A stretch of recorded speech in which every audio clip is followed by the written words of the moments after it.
Hello, and welcome to One Spark Stories podcast, where we get to hear from innovators, creators, and some unsuspecting risk takers on their journey embracing the spark and finding happiness.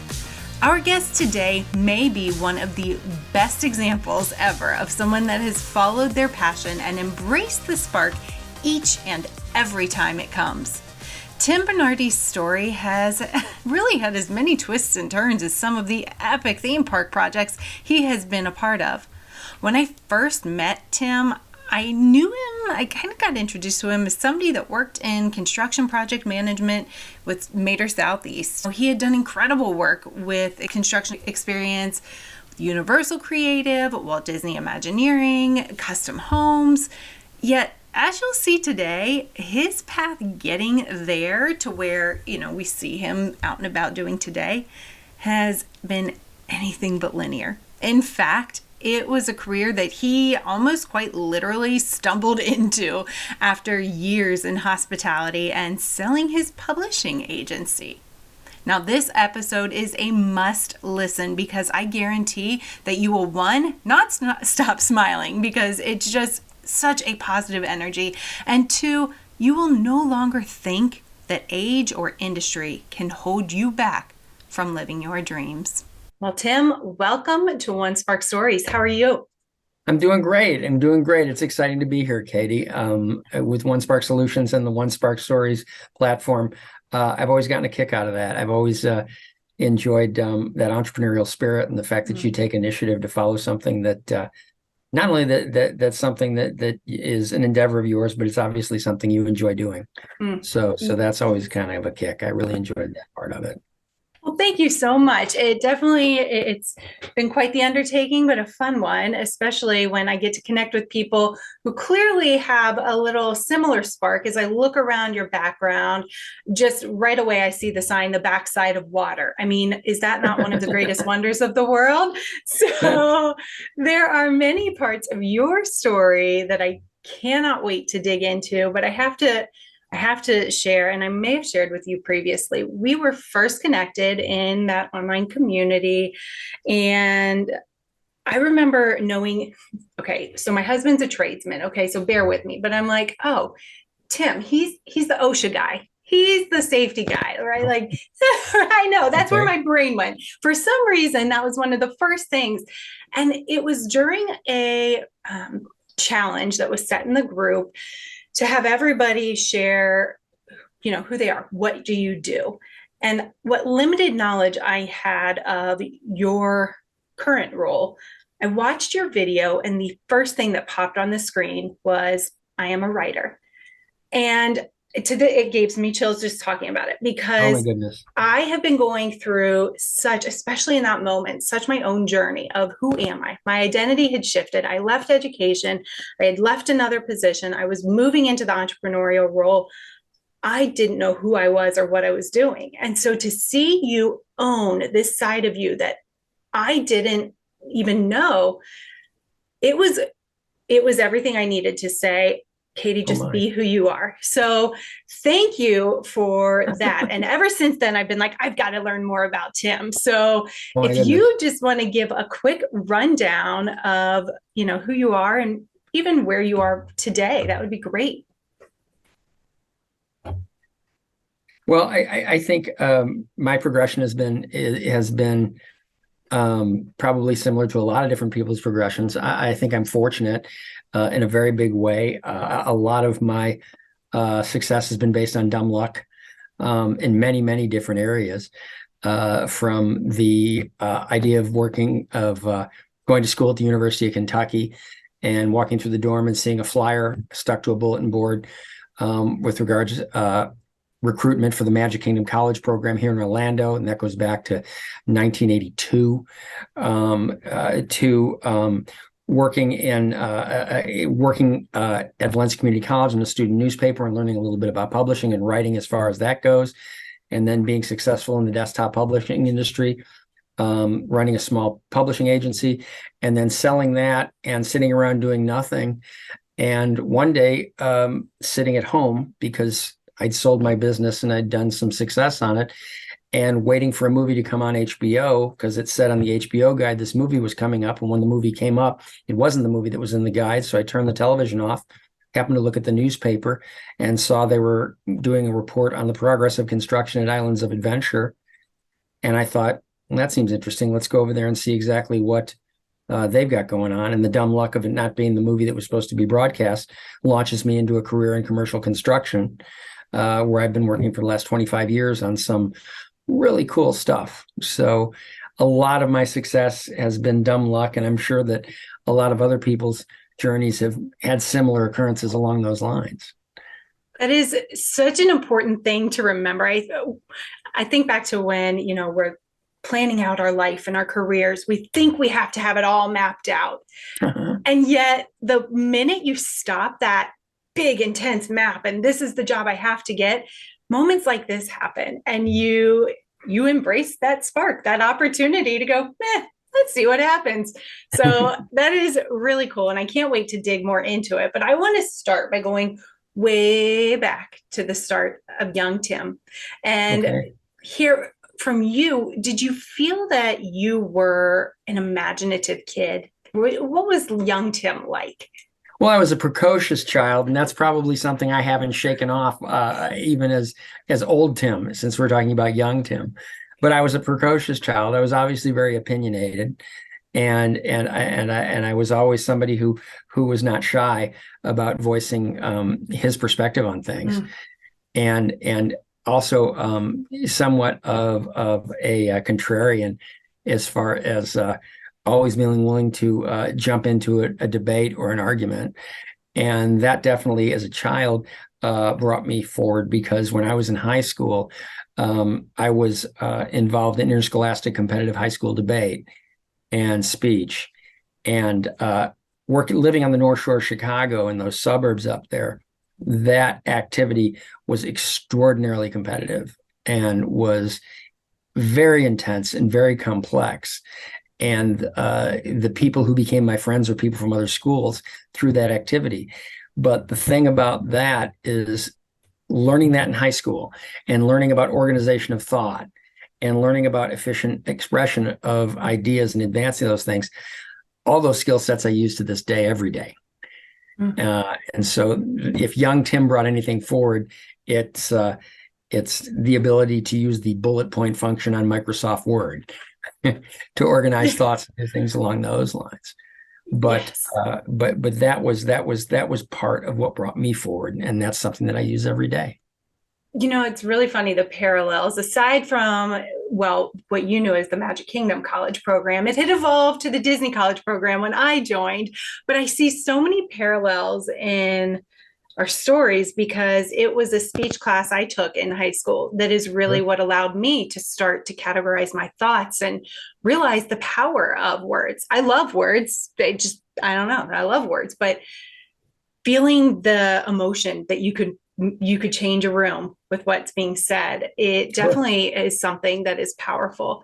Now, with you being that precocious kid, you were involved in speech and debate. Was that something that you were using as a catalyst into your career? Did you see yourself going into a position that would be more of, a leader, speaking, politics, any type of role? When you went to UK, what was that career vision?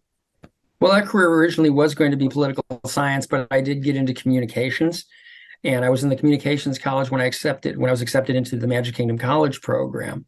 But I didn't really actually start combining the skill sets from debate with writing until I got into the student paper at Valencia, which was called The Paper at the time, the creatively named paper, and learning things like the AP style book, and learning the proper way to write as far as technical writing goes, because that became my passion once I got into my own publishing and my own writing, was technical writing and organizing thoughts and editing. And, one of the things I will enjoy more than anything else is writing 20 pages, printing it out, and taking out a red pen. And after I'm done, now having only a page and a half because I cut out all the stuff that's unnecessary.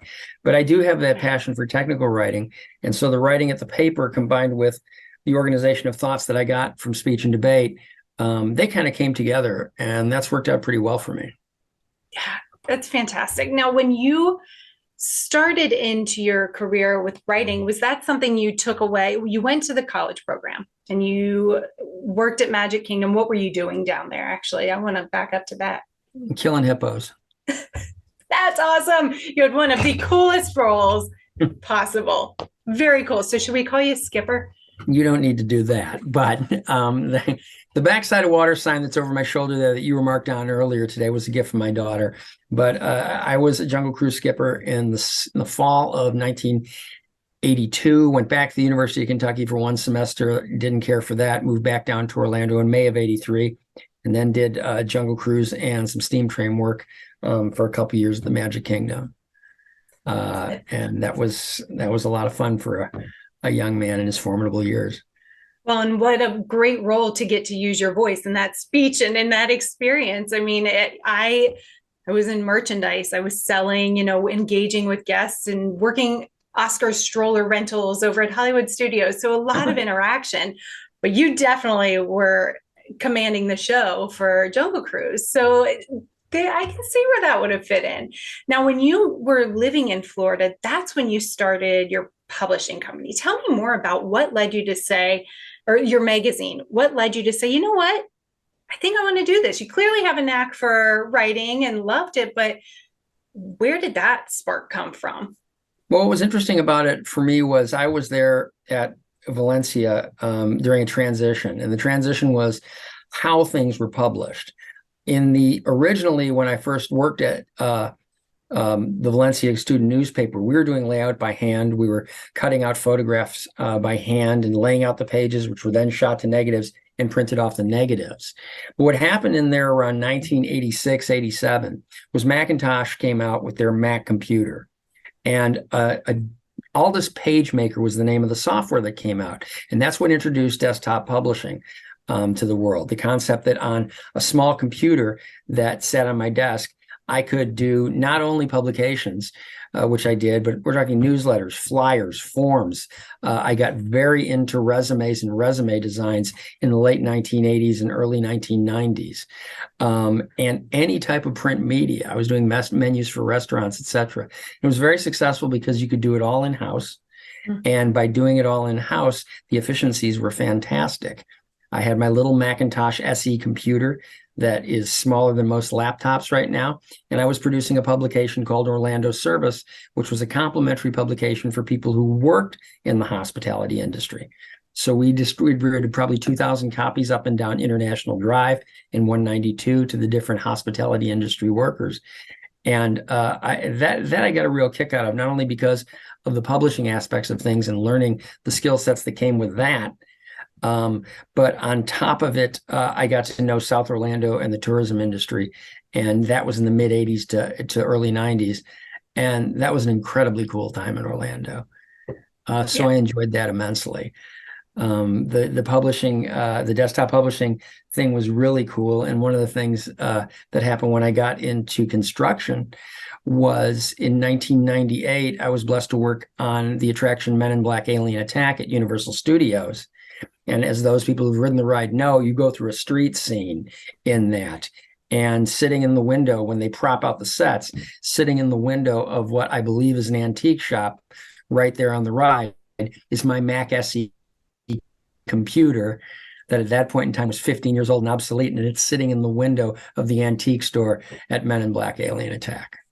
Okay, we need somebody right now to get down there and give us like live report. How is the dust collection? Is it clean? Is it being respected?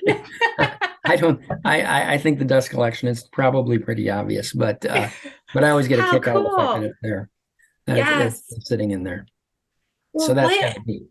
You obviously have a love for the writing. I mean, just even hearing you speak about it, the energy that comes out, it was an amazing opportunity that you put together. So what made you say, okay, you know what, it's time? You sold the agency, but where did that decision come from?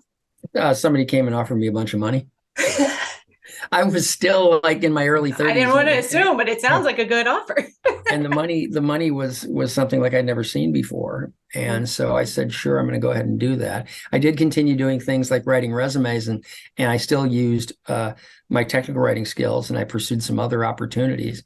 But then once I went over to Islands of Adventure and ended up on the team building Men in Black, I just went straight to the construction side of things. But I still use those skill sets, though. I still write protocols and standard operating procedures and technical writing as well. It's really kind of funny that the Macintosh computer that I used for desktop publishing, this is back in now 86 or so, I was using copy and paste. I was using save and save as. I was using all of these basic computer functions, and I was following them, and I'd been doing that now for 2.5 decades, or at least a decade and a half before I really got into construction. And now everybody knows that stuff. Yeah. So, it's a lot of those skills that we just go through and do that we don't realize are marketable skills. When you first started with the magazine, did you think, I mean, there might have been a hope in you, but did you ever think that something that you took on as, yeah, this is a cool idea, would one day be a very profitable opportunity for you, that somebody would want to purchase that? I didn't know that somebody would want to necessarily purchase the company. I never really thought about that so much, nor did I really necessarily put 2 and 2 together when it came to the skill sets that I was learning as in desktop publishing.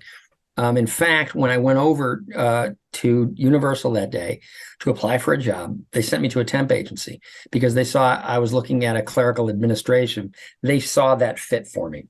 And I was looking for a clerical or administrative position. And so they took me over to this temp agency, and I sat down and they tested my computer skills. It was the first time anybody's ever done that. And again, we're talking copy, paste, save, all that stuff that I've been doing for so many years in desktop publishing. And so I kind of slam dunked the test, and then suddenly I'm being assigned over to work on the closeout of Islands of Adventure before eventually spending a little time building City Walk, and then spending time at Men in Black. So at the time, I wasn't working in desktop publishing thinking that, wow, someday down the road these skill sets are going to serve me. I did have a passion for writing, but I didn't really kind of measure that out as necessarily a career objective. Well, and I don't think you're the only one that has ever looked at their passions and gone, I just like to do this, not realizing the profit that could come with that. I think too often we turn away from our passions thinking, I need a job. A job is something I have to do. It's not something I get to have fun at and do what I love, which, goodness, the minute you start doing what you love is when the real excitement starts. And that's when people see that passion. And, I like to think the work you're doing now is really cool in the construction industry. And so, moving into that, is that something that you're continuing your passion? You said you still do a bit of technical writing, but how has that brought out new passions in you? Well, I do write, and my skill sets in writing are important because I do still do a lot of technical writing, protocols, et cetera, et cetera. The video that you're talking about that I did for The Perch was the conclusion of the video basically says everybody's a writer. And let's face it, everybody is a writer right now. Everybody writes every day, whether it's a text message, whether it's a social media post, an email. Everybody is writing on a daily basis every single day. And so you can say, you have a passion for something, which I do. But at this point in time, you realize that the passion is something that you can monetize. The passion is something that you can pursue and something you enjoy. But that skill set is so basic in general, specifically when it comes to writing, that for me, it's fortunate because I like doing it. Whether I'm sending a happy holidays email to somebody or I'm, responding back to a query by one of our clients. So, I attribute a good deal of my success to dumb luck. So that might be one of those areas where it kind of raises its head. Well, in addition to dumb luck, I also really believe that the people we connect with make a difference. So my big 3 pillars are the way we connect, the way we create, and what we celebrate. And so for you, within all that dumb luck that I think we all can look back and go, oh yeah, that was circumstance, coincidence, whatever we want to call it. Right place, Were right there time. also people, yeah, were there also people that really fueled that excitement or confidence or drew you into certain experiences that you feel you may not have gone through this path without them? Oh, sure. And many of those people, there are individuals who I regard as leaders, kind of mentors, to whom that I owe a great deal to. People who not only were people who instructed me and I learned from, but people who invested in me and who showed belief in me. And those people are I mean, there's so many people that I could think of off the top of my head. I mean, Jim Moorhead, who is the chairman of Mater Southeast, the company that I have been employed with for 20 years or so. Jim is a giant. I mean, he's not only huge in the construction industry as a person, but for me and somebody who I've known personally for quite some time, he's an extraordinary human being. And he's always been encouraging. He's always seen the best.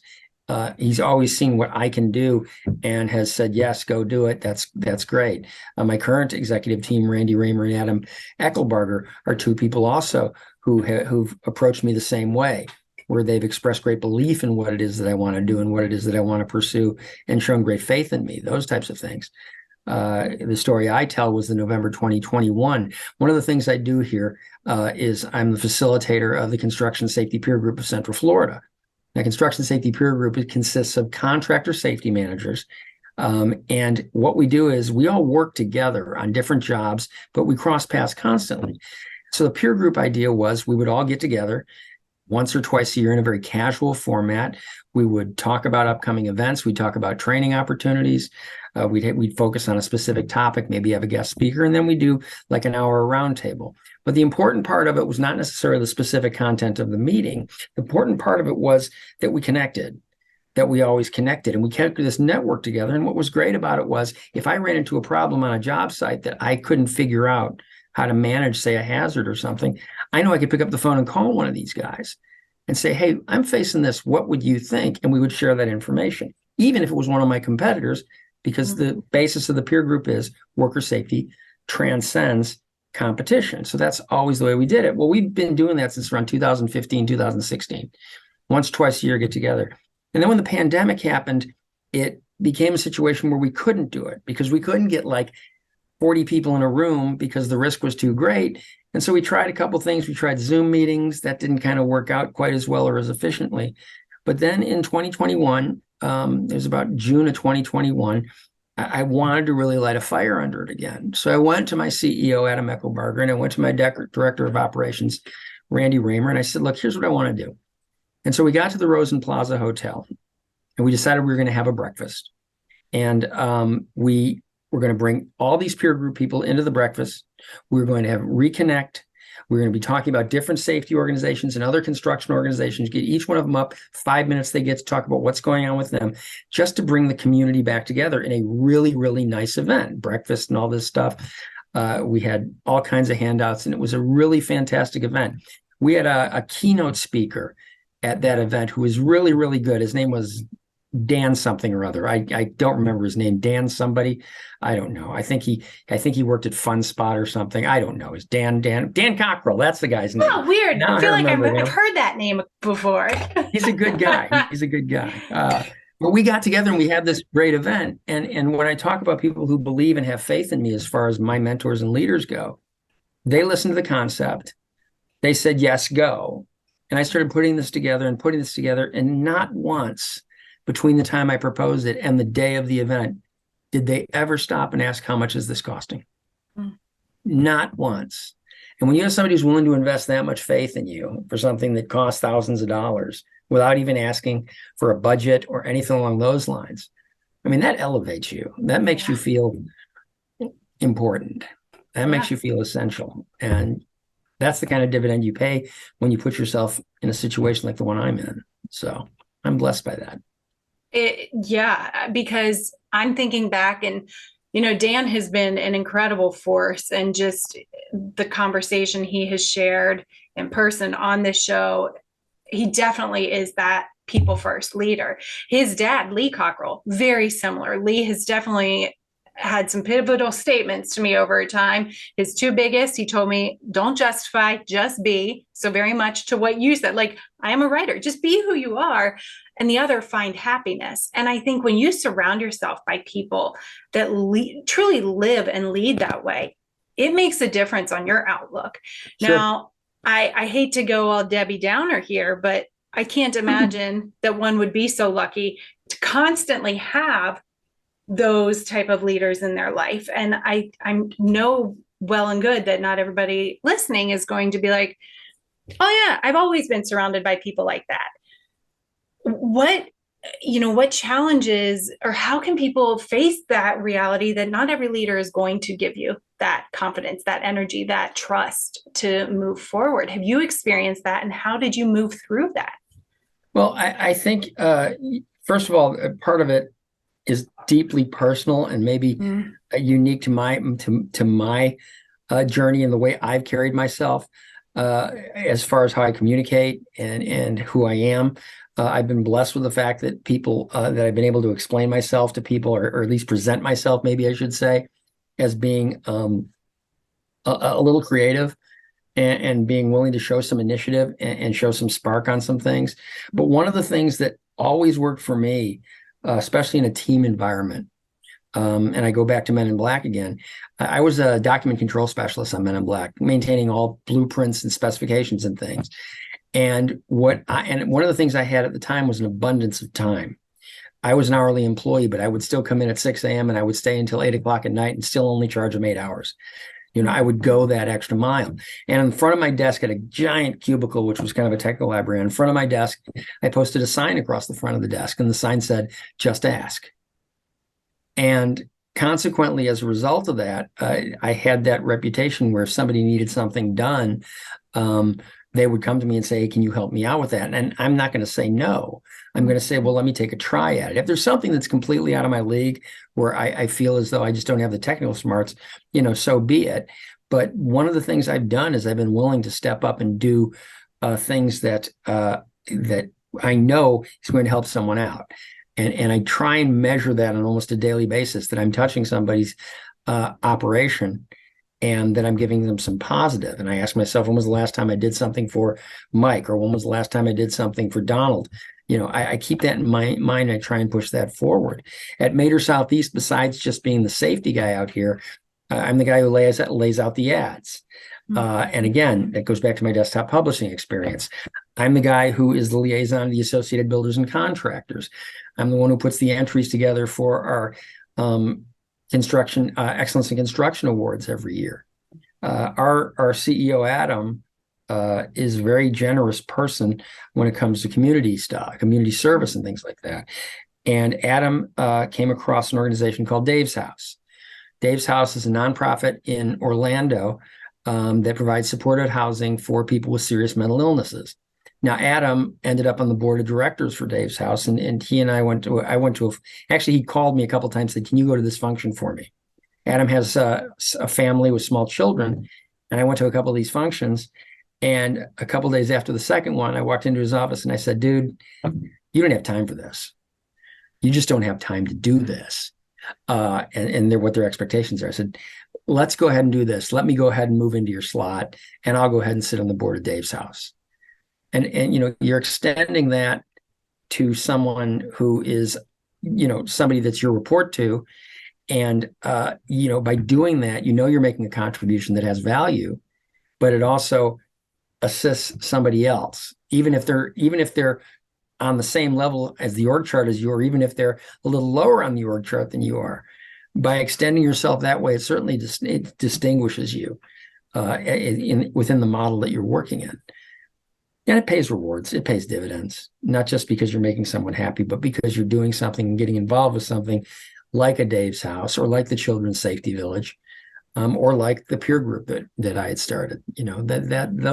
Taking those types of initiatives can make you distinguish yourself within an organization.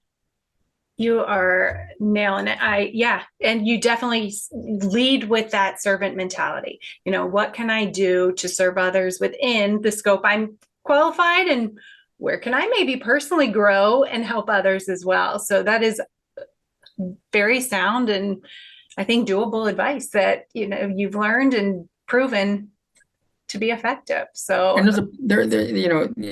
don't want to. I mean, there's a selflessness to doing that mm, to your organization or to, say, a nonprofit. There's definitely a selflessness to doing that, but there is, frankly, a personal return on investment on it, because if you find that that model isn't working, or if you don't feel as though you've made an assessment, you've been honest with yourself, you've made an assessment, and you've decided that maybe there's another avenue to pursue, whether it's your own model or whether it's going for another company or something like that, participation in showing that type of initiative is only going to provide benefits when you're pursuing those other things, when you're yes. defining who you are, whether it's applying for a job or whether it's moving forward on an independent project of your own. Yes. So, Well, and I think that's how I've gotten into the love of podcasting and doing podcast production for so many shows, because it's something I initially was like, I dabbled, I can help out. And then in being willing to step in, I have learned tenfold that now I can help more people. And it's definitely valued return for many. On the flip side, I've dabbled in some projects where I'm like, well, that really sucked. I definitely learned I don't want to do that again. So, oh yeah, we oh learn yeah, no matter what. Have you had that moment yourself where you're like, whoa, oh, maybe next time, not so too much? many, too many times to count. Too many times to count. But it's a lesson. We'll take it either Especially way. public speaking. Especially after if I do some public speaking, sometimes it goes well, and sometimes at the end of it, I look at myself in the mirror and say, I am never speaking in public again. You're looking at Harpo Marx, man. That's all there is to it. Forget it. But everybody kind of goes through that Absolutely. moments of self-doubt, whether it's in an endeavor or it's just life in general. So, Yeah. but That's very true. We do, but you just have to keep going, especially if it is that passion. Now, yep. I know you have talked about Men in Black, but you have definitely been a part of some incredible creations. Oh And, yeah. aside from the magazine, do you mind sharing just the breadth of experiences that you've had within various theme parks, we'll say, and even across hospitality? I've been the theme park thing was really kind of unique, because first time I ever went to Disneyland was in 1969 with my family on vacation to California. We got a kind of a kick out of it, and living in Chicago. And in 73 and 74, we took these kind of Griswoldian cross-country trips down to Orlando, where we visited Disney World. Second time was in 74. We stayed at the Polynesian, and my dad the year before actually booked the reservation a year out. And he has a great artifact from our 1974 visit where he has the room invoice from the Polynesian that year, where we paid $29 a night to stay at the Polynesian. Now, you can't get the correct time at the Polynesian for $20. So I returned back to Disneyland in 1981 when I was doing a summer semester at the University of Redlands. And then, of course, I came back down here in 82 when I was involved in the Magic Kingdom. Getting into projects and construction stuff, Mater Southeast, my company, has done an extraordinary amount of business. In fact, just last June 2022, we finished up our work renovating the Contemporary Resort, my favorite building in the world. And we did the stem to stern renovation on that. And after we packed up and left, we calculated out, because of the pandemic and things and pauses on construction, June 2022 was the first time in 12 years that we hadn't been active on Disney property doing some kind of construction. Wow. Between November 2017 and January 2022, we managed 27 different construction sites on Walt Disney World property. These included the Riviera Resort, the Skyliner stations, the Third Theater at Soarin', the amazing work at Pandora. Having arrived at the Pandora job site when it was a vacant lot and being there the day of grand opening, which is shockingly 5 years ago. Where does the time go? Yeah. And over those times, I had some fairly remarkable experiences. I remember one that stands out to me was late when Pandora was almost finished and ready to open up. two things happened to me. First of all, I was invited into a preview day before the land was open to the public, and I was waiting on someone at the preview, and he was running late or something like that. So I was kind of walking around, and I've seen this thing built from the ground up. So I'm looking at something I've been looking at for like a year and a half, 2 years, 3 years. And so I wandered down to the Navi River Journey attraction. And again, this is pre-open, so there's virtually no one in the place, and we're just kind of walking around. There's people here and there. And I wander down to the Navi River Journey, and I get there to the load position, and they put me on a boat to ride around in it. Okay. And I was the only person on the ride. There was nobody else in any other boats. And I'm driving through Pandora on this river journey, and I'm the only person on the ride. And you come around the corner, and there's that amazing shaman figure at the very end of the attraction. And I really think that some people don't really appreciate exactly what a work of art that figure is, because it is technically probably one of the most stunning accomplishments in theme park and themed entertainment, period. It's a gorgeous figure, and you could sit there for 10, 15 minutes and it won't make a repetitive movement. It's just quite beautiful. And so I got to ride it, and I got to unload, and I looked at him and said, "Can I take another lap?" And so they waved me right on through. So I rode that twice. And then the second Pandora experience, which was even cooler, was just as cool in my opinion, was late in the game. There was some material that I had to deliver to the job site. And I arrived at the job site at about 5 a.m. and I gave the material to the one guy we had working out there at the end.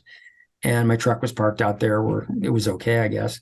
And I gave him the material, and then I just started walking around, and I was the only person there. And so I was walking around Pandora, walked up through the queue area and saw everything, and came back outside and sat there and watched the sunrise over Pandora. And that was pretty cool. That was pretty cool. So I liked that a lot. I back at Men in Black, when I was working for Universal Creative on the creative side of the table, I got to see not only the construction and the rough trade type stuff, but I got to see us go through creative decisions across the board, and that was a lot of fun to be a part of. David Cobb, who was the creative director on the ride, and David is now an extraordinarily accomplished creative person in theme construction. He's built attractions all over the world. He's built theme parks all over the world. Working alongside of him was just really very cool, because you really saw where the magic was. Working for WDI under contract for a little while under Mr. Art Bellinger over at Disney Hollywood Studios. I was on the team that built One Man's Dream at Disney Hollywood Studios, and the big old wizard hat. I was involved in that. I also had a real cool opportunity when, I don't know if everyone remembers, but there was the wizard hand that said Epcot over the top of Spaceship Earth. I got a chance to walk that scaffold and walk above Spaceship Earth and look down at that type of stuff. So those are the kind of unique things that happen when you're in construction and working a little bit behind the scenes in theme parks. And like I said, I shot like 7,000 hippos. So just, casually, let's add that in. The thing about that is, and I did the math. You when you're a skipper, you go around that attraction about 26 times a day. So that's 125 trips a week. That's 500 trips a month. You work there for a year, and you've ridden the Jungle Cruise 6,000 times. It's really not an exaggeration. You've definitely taken care of quite a few hippos. That's hilarious. I love it. And, I definitely think that you have highlighted something we don't do enough of, and that is stop and take in the work that you have done. Sit there and savor the moment. As you were sharing about being in Pandora, that November, I did the Wine and Dine half marathon. Now, hear me out. I'm not a runner, so I was the one that got to casually walk through Pandora. But being there early in the morning, and it had just been open several months at that point, going through that area under the floating mountain, it truly is a sight to behold. So when you've had your hands involved in something like that, I can only imagine the feeling you had, but it's just a reminder that don't just rush from one project to the next. Stop, and acknowledge the work. Enjoy what you have built out of it. I personally loved the Sorcerer's Hat at Hollywood Studios because that's Oh, where I thank worked. you. I So worked under you're the there. one who likes it. That's fantastic. I know, That's right? two Like of I us. am, That's two of us that's now. two of us. I have so many great memories from there because when I worked at studios, it was still Disney MGM at that point, but it under that hat is where they would do pin trading. That's It right. was one of my favorite. Okay, I loved Oscar Stroller, but working under the hat was where I got to watch the characters run out in the morning and they Sure. would do their meet and greets, high-fiving Mickey as he would go. Like, what better gig is there than watching these moments, watching the faces of adults, kids at heart, just being in the moment. So, as much as some people had strong feelings about it, I certainly have fond ones and commend the work you had on it. Well, that's very sweet of you to say. That's very sweet of you to say to make that compliment. Yeah, well, I also want to flip back to you and celebrate even more because, I could go on and on appreciating all the work that you've done within, well, getting me to recognize that inner writer. And then the theme parks, the construction, just bringing the magic to life. But what is something that we should celebrate with you? I think turn it back to reflection on yourself. What is something that you would like to celebrate for Well, yourself? I think one of the things that I celebrate that I think people should celebrate, I've been thinking a lot about this lately, is to be aware that we don't have necessarily the capacity to acknowledge every blessing that comes our way. Mm. That as much as we try to be thankful, not much as we try to be grateful for those things that we've been blessed with, I don't think we have the capacity to necessarily realize how often we are blessed.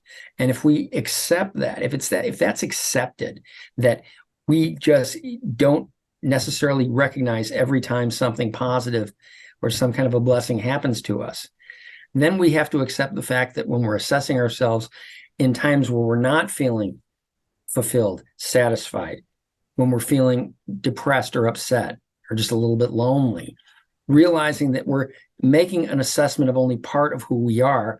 And there are things about ourselves that we should be celebrating that we're not aware of, because there are small miracles every day that maybe we don't see. There are small miracles every day that sometimes aren't quite as apparent. And when they become apparent, or if they become apparent, that's when we can find reasons to be grateful for the opportunities we have and the life we've been given. Because there are some crazy things that happen to us.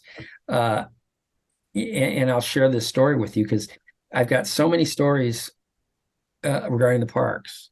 Going back to 1982 at the opening of Epcot, when we were in the Magic Kingdom College program, living at Snow White Trailer Park. Oh my goodness, the stories I could tell there. But I think this is a family show, so I won't.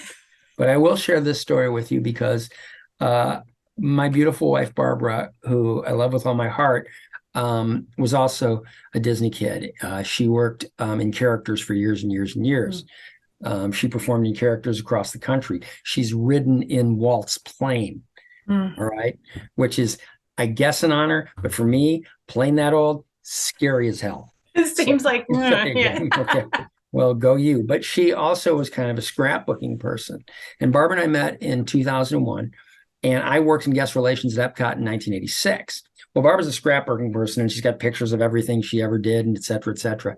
And we were at home one time. She's in her bedroom, and I'm watching TV in the living room, and she lets out this squeal. And she says, come here, come here, come here, come here, come here. And I say, okay. So I come there, and she's going through her scrapbook. And apparently, while performing as one of the characters, she paid special attention to a disabled child. And she did a real good job. And Barbara always threw herself into the performances. She's a big old ham as far as that goes. Likes being the center of attention. But she was beside herself with excitement because one of these other guests had seen her do her performance for this disabled child and went to guest relations to issue a guest compliment. And she saved the guest compliment. And so the guy came to guest relations, gave the guest compliment. And at the bottom of that written guest compliment was the name of the guest relations host who accepted that compliment. And it was me. oh my gosh. So this compliment happened in 1986. And we didn't meet until 2001. I mean, That's a true story. That is just, I've got so many chills. That's amazing. That is so cool. It's a small world after all. There, Right? I went there. Okay. We had to throw it in there. That is amazing. Yeah, I mean, yeah, life really does come full circle. And to your point, when we slow down and look at those moments, those blessings, how would she have even been aware of that if she hadn't slowed down to say, wow, like this was something I should hold on to. This was a moment to remember. And in turn, now it's such an incredible connection that was started years ago. yeah. It was, and it was a very sweet moment for that. It was a very sweet moment. But I do think that we have to acknowledge the fact that we don't have the capacity necessarily as human beings to recognize all the blessings that are given to us. Maybe partially it's because of arrogance. Maybe partially it's because our priorities are focused elsewhere. Not necessarily misaligned priorities, but they just have to be focused elsewhere. Family, children, work, et cetera, et cetera. But what we have to do is we have to be able to accept the fact that we don't necessarily see every positive thing that happens to us. And if you can take a deep breath and just accept that, it might put a little more wind in your sails and might give you cause to search more and to see maybe that opportunities that aren't so apparent are still readily there. And even opportunities you don't take advantage of are ones that still carry you forward, whether you're conscious of it or not. So, Golly, you speaking words that I know I need to hear right now. So amazing. Thank you. And before we sign off and we let people know where they can connect with you, I have one final big question. What is something that you wish people could unlearn? what is something that I wish people could unlearn? Oof, well, I would say I-4 changing lanes without turn signals, but that's probably not exactly what you're looking for. You're probably looking for something a little bit more passionate and romantic. What do I think I wish people would unlearn? I'm not a big fan of cynicism. I'm not a big fan of the easy conclusion about things. I am an optimist.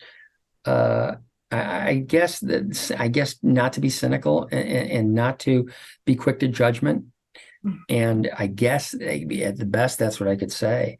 I think maybe the challenge is that I'm more intrigued by learning than unlearning. I don't know. You and me both, which is why I think it's a challenge, right? Sure. I think really a whole bunch of what you have said, it could be balled up and told we need to unlearn that the blessings are in front of us, that we're aware of all the good that surrounds us. I don't think we are. I don't think we are either, but I just don't think that, I don't think it's necessarily a fault or a failure. I just think that even the quietest and the smallest blessings that are out there that aren't easily recognized are still there, and they're still benefiting us. If you feel something negative has happened to you that day, something positive has also happened. And the very fact that you can't be aware or acknowledge it doesn't necessarily mean it doesn't exist. And I feel very strongly about that. I'm blessed more. Because it also lets me embrace the belief that I'm blessed more every day than I'm burdened. Oh, I like that. Yeah. And if you accept that, just because you can't list it doesn't mean it's not there. Just because you can't explain how Santa goes around the world in one night doesn't mean he doesn't do it. Right? That's what I try to tell people. I mean, come on. Just because you saw Mickey at Disneyland and somebody else saw him over. Silliest thing I've ever seen in my entire life. But that's okay. That's okay. Awesome. Well, Tim, thank you. Where can people connect with you? Just to keep up as they're looking for more sparks of inspiration. Well, I'm on the two basic social media platforms, LinkedIn and Facebook. If someone wants to reach out and say hello, that would be great. I will be at Mater Southeast for the rest of my life, so they can probably find me there. And that's pretty much where you can find me as far as connecting with me that way. That's perfect. But I think the most important thing is when you find his Mac over at Men in Black, you got to send a message. I'm just going to be waiting actively for somebody to be like, got it. That's so cool. That's very sweet. I'm glad I got to share that little factoid with you as far as that goes. But Awesome. Katie, thank you for having me come on and have a conversation with you. I really did enjoy it. And I do enjoy One Spark Stories. When I'm toiling away at the desk, writing something that probably shouldn't be written and is probably not worth reading, at least I've got some thoughtful perspectives bouncing into my head because of your efforts. So thank you for that. I appreciate it. Well, thank you, and keep writing, keep getting those thoughts out, because they're making impact. Trust me. Just those hidden blessings, you're making it happen for others. So thank you, Tim. I appreciate you always. Fun fact, the screwdriver was invented before the screw. Isn't that crazy? Later, Tater.